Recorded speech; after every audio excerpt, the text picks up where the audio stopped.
identify as a non-human animal. Do you actually believe that? Yeah.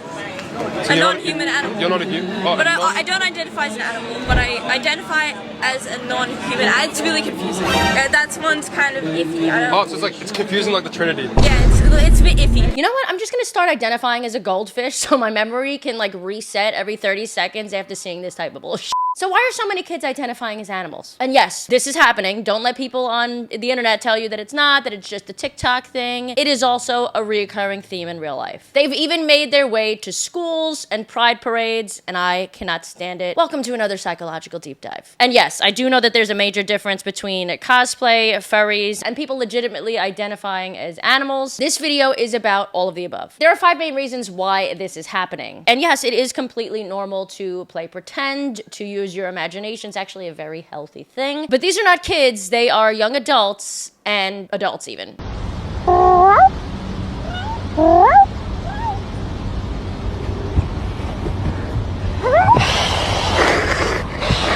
Number 1, privilege. Considering that this is only happening in the West, in first world countries, it is 100% a privilege thing. A lot of people are choosing to participate in this because they feel like they need oppression points in a world where they're hated for simply being cis, straight, and white. I mean, if you check TikTok, about 95% of these people are teenage kids to young adults who are white and likely from a middle class or upper class situation. It is important to note here that pup play is not the same thing as what we're talking about. That's a completely separate thing that's mainly done by gay men who are into role play, dominant versus submissive. It is a fetish. These people do not think that they're animals. They don't identify as animals. They're just doing this on the weekend or at, pride events. The puppies are the subs and the dominant people are the handlers, I guess they call them. Listen, I can see this being fun if you're into role play, and I don't think there's anything wrong with it. And another thing there's nothing wrong with, and even better, there's something like great about it, is freecash.com. Making money from your bed while playing games. Freecash is an online platform that you can make real money from playing video games on your phone. It is free to sign up. Tons of different types of games and offers. It is rated 4.8 stars, which is pretty good. They have different categories like Scrabble. You can just pick up an offer and gain the cash rewards after completing certain levels. Small tip though, if you want to earn more, you'll need to invest a little bit as well. Buying certain things in games will make you progress faster and give you the ability to earn even more. And freecash.com will give you direct cash back on some in-app purchases. When you're ready, simply cash out to PayPal. Just a little extra fun way to earn money while you're on the go or on the rest stage in your life, because we're always hustling on this channel. If you want to make some cash, check out freecash.com. Click the link in the description below or scan the QR code on screen. And when you use my link, you get $5 off just for signing up. So go do it. Number 2, and this is a big one, bad parenting or horrible parenting. Kids have always pretended to be animals, but nobody actually gave in to their delusion before. We always told them that it was playtime, that it was playing, that it was healthy to do so. But many parents today just affirm anything that their kid does. They are obsessed with validating them. They were told that they had to give kids participation trophies just for showing up to events, even if they lost like 21-0. That all of their feelings are completely valid. And thanks to Tumblr, Reddit, and TikTok, we have like this. Someone said this to me on X. We created a society that has enough provisions that we are capable of enormous amounts of frivolity and taught our kids that they can be whatever they want to be, so it's not surprising that they took us up on it. And yeah, I mean, think about it. We validated their feelings and identities so much that they started identifying as victims. And of course, since the government and media loves a good victim narrative, they love people depending on them, they all went along with it. And guess what? If you are easily offended, you are easily malleable. You are easily controllable, easier to divide and conquer. Like, we can't define what a woman is, but somehow we can all identify as cats, and the government says, yeah, slay queen, bitch. Like, what? If you're born with male DNA, you can never become a woman. What would you say to correct that claim? I say your body, your choice. Your body, your choice. Okay. What is a woman? I don't even know how to answer that. Someone says, I'm now a woman. What does that mean that they are?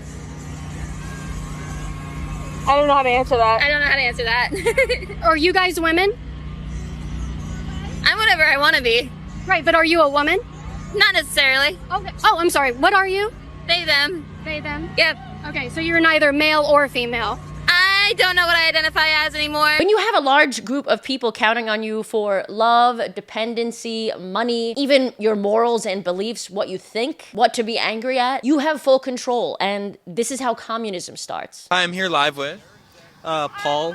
What are your beliefs? I'm a homosexual, so I support homo nationalism. This is a Nazgul flag, and I also support communism, so. Is this like homos taking over the world? No, not homos taking over the world, but homos creating their homo state. This is what happens when you have no belief in a higher power, when you feel that you have no purpose in this body, when even the school system is telling you that this kind of behavior is okay. Like extreme liberals kind of have this rose-tinted version of like what communism is. There's not a lot of like American leftists who are like, I like the USSR and I like China. But they're like, we like socialism. They like socialism Yeah. on paper. Maybe the communism they think in their head is the one that Karl Marx was envisioning in his books. And this isn't just frustrating parents anymore. It's pushing them away from the left entirely. I mean, I've seen teachers quitting schools because they're being forced to affirm this bullshit instead of actually educating the kids. Parents are pulling their kids out, and they're walking away from the ideology they once supported because they cannot watch their children be indoctrinated like this. Number 3, escapism. This one shouldn't fool anyone. When the media, the government, the school systems, as I just said, when even your peers are telling you that the world is horrible, that all white people are racist, that you are all oppressors, that climate change is killing all of us, that all people who aren't super far left are just out to unalive you just for existing. I actually think this is one of the reasons the Labubus are so popular. Listen to this guy's TikTok about it. This guy talks about the economic recession, but I think the same idea can be applied to our point as well. Boo-boos are the exact indicator of what happens when the economy cracks. People stop reaching for logic, they start reaching for a feeling. They stop wanting assets and start wanting anchors and attachments. Because no one is buying Labubu for its function, they're buying it to feel something. To feel like they can be in control again in an economy where a lot of things just seem kinda out of control. We've seen it over and over again when people start obsessing over small things with big emotions. When absurdity feels more honest and more achievable than aspirations, that is not a trend, that is a climate. Because when people cannot change their reality, they start creating tiny versions of a better one. Labubus are not the cause, they're the symptom. The symptom of a market where attention is frayed and hope is stretched thin and the economy is